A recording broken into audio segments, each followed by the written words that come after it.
We're in development with a couple of shows at Apple right now, and I think they're actually operating very patiently. You know, I doubt they would be talking about their content strategy tomorrow. Obviously, that's about the devices and the tools that Apple's introduced. But they are moving, and they are staffing up, and they are making acquisitions both for series and investments in development.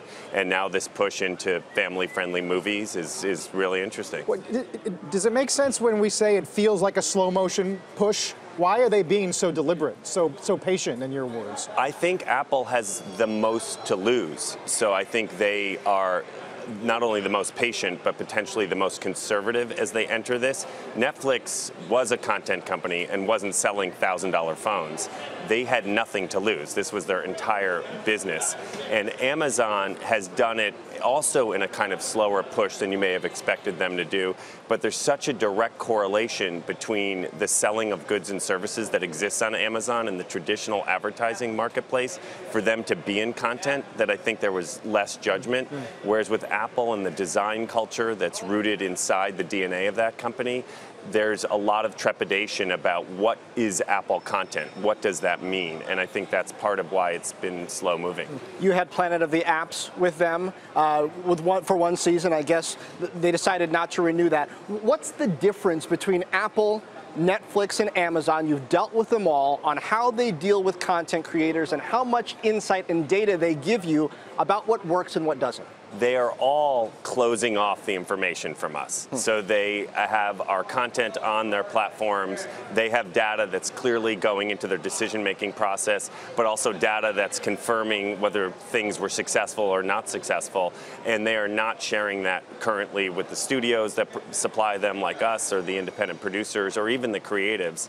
We're still reliant on our own process to determine the feedback loop. We even got more research analytics from the broadcasters than we're getting currently from the streamers. And partially that's because they go straight to series, so you don't get creative feedback on the series versus on the pilot process that exists in broadcast television.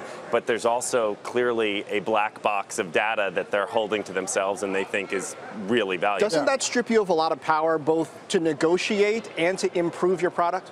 It does, but luckily, Apple just arrived, Amazon's new to the game, Netflix is new. 5 years ago, none of these players were even investing in content, and I'm sure more players will emerge. There's a lot of conversation in the hallways of where we work about, is Comcast going to acquire Sky? Are they going to have to launch a new service? We're waiting on Disney now with the Fox acquisition to be completed to launch their service. So there's potentially two giant players with a ton of firepower sitting on the sidelines who are going to create competition for Netflix, Apple, and Amazon as they proceed down the road. And so for people like us, even we're going to choose to work with the people who are the best partners.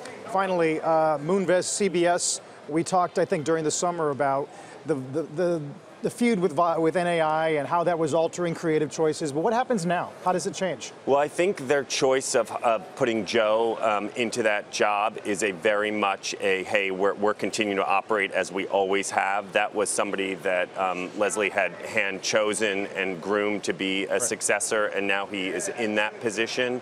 It'll be interesting to see, though, with the board shift and the new directors being assigned, whether that merger now happens at an accelerated pace, which would be, just as a bystander, my bet, you know, that this allows them to accelerate that. But I think for the day-to-day at CBS, it's business as normal. We have a number of shows there, and we've sensed a little nervousness and anxiety during this process.